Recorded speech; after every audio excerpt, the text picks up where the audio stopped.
وَقُلْنَا يَا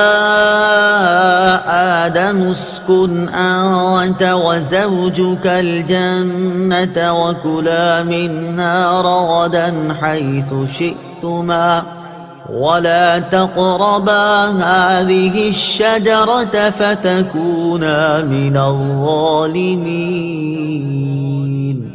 فأزلهما الشيطان عنها فأخرجهما مما كانا فيه وقلنا اهبطوا بعضكم لبعض عدو ولكم في الأرض مستقر ومتاع إلى حين. ترجمہ: اور ہم نے فرمایا اے آدم، تم اور تمہاری بیوی جنت میں رہو اور بغیر روک ٹوک کے جہاں تمہارا جی چاہے کھاؤ، البتہ اس درخت کے قریب نہ جانا ورنہ حد سے بڑھنے والوں میں شامل ہو جاؤ گے. تو شیطان نے ان دونوں کو جنت سے لغزش دی، پس انہیں وہاں سے نکلوا دیا جہاں وہ رہتے تھے، اور ہم نے فرمایا تم نیچے اتر جاؤ، تم ایک دوسرے کے دشمن بنو گے اور تمہارے لیے ایک خاص وقت تک زمین میں ٹھکانا اور زندگی گزارنے کا سامان ہے. یا آدم اسکن انت وزوجک الجنہ، اے آدم تم اور تمہاری بیوی جنت میں رہو. تفسیر صراط الجنان میں ہے. یہاں سے حضرت آدم علیہ السلام اور ابلیس کا واقعہ بیان کیا گیا ہے، اور اس کا خلاصہ کچھ یوں ہے. حضرت آدم علیہ السلام اور ابلیس کے واقعے کا خلاصہ: حضرت آدم علیہ السلام کو سجدہ نہ کرنے کی وجہ سے شیطان مردود ہوا تھا، لہٰذا وہ حضرت آدم علیہ السلام کو نقصان پہنچانے کی طاق میں رہا. اللہ تعالیٰ نے حضرت آدم علیہ السلام اور حضرت حوا رضی اللہ تعالی عنہا سے فرمایا کہ جنت میں رہو اور جہاں دل کرے بے روک ٹوک کھاؤ، البتہ اس درخت کے قریب نہ جانا. شیطان نے انہیں وسوسہ ڈالا اور کہنے لگا کہ تمہیں تمہارے رب عز و جل نے اس درخت سے اس لیے بنا فرمایا ہے کہ کہیں تم فرشتے نہ بن جاؤ یا تم ہمیشہ زندہ رہنے والے نہ بن جاؤ. اور اس کے ساتھ شیطان نے قسم کھا کر کہا کہ میں تم دونوں کا خیر خواہ ہوں. اس پر انہیں خیال ہوا کہ اللہ پاک کی جھوٹی قسم کون کھا سکتا ہے. اس خیال سے حضرت حوا رضی اللہ تعالی عنہا نے اس میں سے کچھ کھایا، پھر حضرت آدم علیہ السلام کو دیا تو انہوں نے بھی کھا لیا، اور یہ خیال کیا کہ اللہ تعالیٰ کی ممانعت تحریمی نہ تھی بلکہ تنزیہی تھی، یعنی حرام قرار دینے کے لیے نہ تھی بلکہ ایک ناپسندیدگی کا اظہار تھا. یہاں حضرت آدم علیہ السلام سے اجتہاد میں خطا ہوئی، اور خطائے اجتہادی گناہ نہیں ہوتی.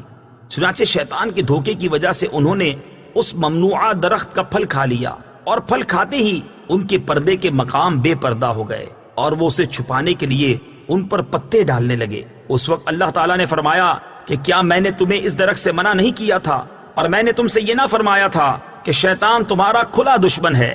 اس کے بعد حکم الہی ہوا کہ تم زمین پر اتر جاؤ. اب تمہاری اولاد آپس میں ایک دوسرے کی دشمن ہوگی اور تم ایک خاص وقت تک زمین میں رہو گے. زمین پر تشریف آوری کے بعد حضرت آدم علیہ السلام ایک عرصے تک اپنی لغزش کی معافی مانگتے رہے، حتیٰ کہ آپ علیہ السلام کو اللہ تعالیٰ کی طرف سے چند کلمات سکھائے گئے. پھر جب آپ علیہ السلام نے ان کلمات کے ساتھ توبہ و معافی کی درخواست کی تو وہ قبول ہوئی. ایک اہم مسئلہ یاد رکھنا ضروری ہے، کیونکہ آج کل بے باکی کا دور ہے اور جس کا جو جی چاہتا ہے بول دیتا ہے. یہاں تک کہ مذہبی معاملات میں اور اہم عقائد میں بھی زبان کی بے احتیاطیاں شمار سے باہر ہیں. اس میں سب سے زیادہ بے باکی جس مسئلے میں دیکھنے میں آتی ہے وہ حضرت آدم علیہ السلام کا جنتی ممنوعہ درخت سے پھل کھانا ہے. اعلیٰ حضرت امام احمد رضا خان علیہ الرحمۃ الرحمان فرماتے ہیں، غیر تلاوت میں اپنی طرف سے حضرت آدم علیہ السلام کی طرف نافرمانی و گناہ کی نسبت حرام ہے. ائمہ دین نے اس کی تصریح فرمائی، بلکہ ایک جماعت علماء کرام نے اسے کفر بتایا ہے. لہٰذا اپنے ایمان اور قبر و آخرت پر ترس کھاتے ہوئے ان معاملات میں خاص طور پر اپنی زبان پر قابو رکھیں.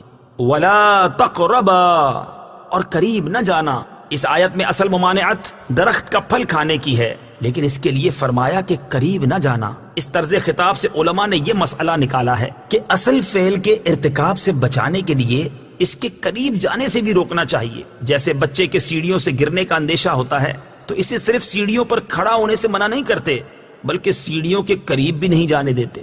اسی طرح بیسیوں کاموں میں علماء کرام اسی اندیشے سے منع فرماتے ہیں کہ کوئی فعل بذات خود منع نہیں ہوتا لیکن اگر لوگ اس کے قریب جائیں گے تو ممنوع کا ارتکاب کر بیٹھیں گے. جیسے عورتوں کو قبرستان جانے سے منع کرنے میں یہی حکمت ہے.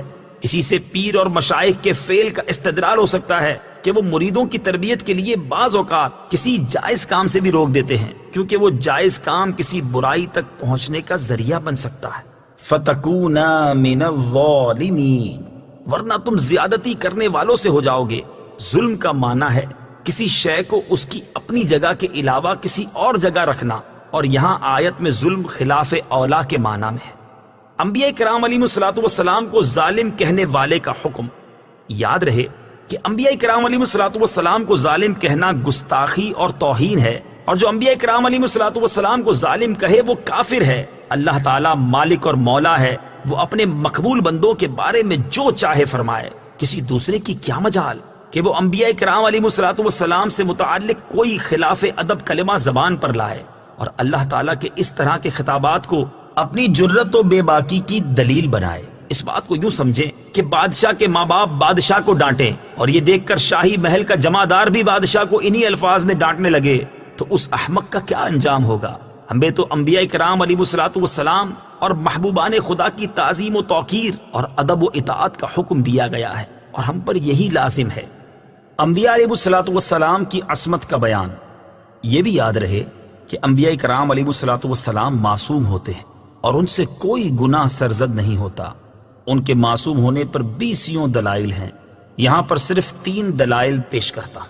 نمبر 1، انبیاء کرام علیہ الصلوۃ والسلام اللہ تعالیٰ کے چنے ہوئے اور مخلص بندے ہیں، جیسا کہ اللہ تعالیٰ نے حضرت ابراہیم، حضرت اسحاق اور حضرت یعقوب علیہ الصلوۃ والسلام کے بارے میں واضح طور پر ارشاد فرمایا. إنا أخلصناهم بخالصة ذكر الدار. ترجمہ، بے شک ہم نے انہیں ایک کھری بات سے چن لیا، وہ اس آخرت کے گھر کی یاد ہے. اور حضرت یوسف علیہ الصلوۃ والسلام کے بارے میں ارشاد فرمایا، إنه من عبادنا المخلصين. ترجمہ، بے شک وہ ہمارے چنے ہوئے بندوں میں سے ہے، اور جو اللہ تعالیٰ کے مخلص بندے ہیں شیطان انہیں گمراہ نہیں کر سکتا، جیسا کہ اس کا یہ اعتراف خود قرآن مجید میں موجود ہے. قال فبعزتك لأغوينهم أجمعين إلا عبادك منهم المخلصين. ترجمہ، اس نے کہا تیری عزت کی قسم ضرور میں ان سب کو گمراہ کر دوں گا مگر جو ان میں تیرے چنے ہوئے بندے ہیں. اس سے معلوم ہوا کہ انبیاء کرام علیہ الصلوۃ والسلام پر شیطان کا داؤ نہیں چلتا کہ وہ ان سے گناہ یا کفر کرا دے. نمبر 2، گناہ کرنے والا مذمت کیے جانے کے لائق ہے، جبکہ انبیاء کرام علیہ الصلوۃ والسلام کے بارے میں اللہ تعالیٰ نے مطلقاً ارشاد فرما دیا کہ وَإِنَّهُمْ عِندَنَا لَمِنَ الْمُصْطَفَيْنَ الْأَخْيَارِ. ترجمہ، اور بے شک وہ ہمارے نزدیک بہترین چنے ہوئے بندوں میں سے ہیں.